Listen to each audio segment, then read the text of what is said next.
The Scripture says that the wages of sin is death. Death was promised as a result of disobedience. And one of the chief evidences that we are all sinners, and it is set forth all the way through Scripture, is that death is a common occurrence. Physical death, which is an indication that we all are living in a corruptible state of spiritual death. Well, when Pelagius and Celestius taught that men were mortal from the beginning and would have died whether they had sinned or not, this seemed to remove the what was a biblical evidence for the veracity of God in placing the curse on a disobedient humanity. If unfallen man had died anyway, then that means that the threat of God for disobedience would have been basically nonsense. To our modern pluralistic ears, declaring that someone should be anathema or accursed for holding a sincere doctrinal viewpoint sounds bizarre, even unchristian. Again, Dr. Nettles responds. Well, when these councils in some of these decisions would let him be anathema, they're picking the phrase up from the biblical example in Galatians 1, where Paul talks about, if anyone preach a gospel to you other than that which I've preached, let him be anathema. In other words, let that person be cut off from the church, but the real meaning is let that person be cut off from the possibility of salvation. Because Paul understood this to be something that was a destruction of the gospel. And so when the church uses that kind of language, whether or not it's legitimate for a church council to do that is another question, but what they're trying to say is that this is an issue that is so important that we feel that if a person believes this, they actually are destroying an essential aspect of the gospel. And so it is better for that person simply to be cut off from the church than to allow them to continue to teach and have the possibility of destroying souls. In total, 3 councils condemned Pelagianism in all its forms.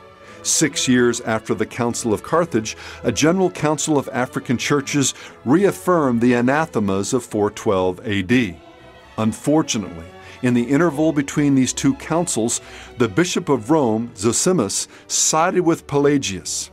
In 412, he wrote a letter condemning the council at Carthage for their anathema of Pelagius. Of course, understanding that they had the support of Scripture, the leaders of the Carthaginian council disregarded the bishop and his letter. Philip Schaff, noted church historian, observes, "This temporary favor of the Bishop of Rome towards the Pelagian heresy is a significant presage of the indulgence of later popes for Pelagianizing tendencies." It was these Pelagianizing tendencies, advocated by the Bishop of Rome, that allowed for the later development of the works righteousness in the Roman Catholic belief system.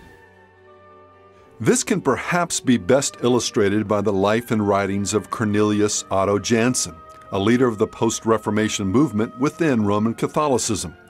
Most of his works were published and became popular after his death in 1640. Like Martin Luther, Jansen believed that the Church of Rome had departed from the early church's position that all of life was by the grace of God. And, like Augustine, he taught that man's spirit was dead in sin and therefore needed to be regenerated, what the Bible called born again. Jansen understood that this experience was something that happened to man by God's grace, and not something that a man made happen by his faith. On behalf of the Pope, the Jesuits launched a violent attack on the Jansenist movement.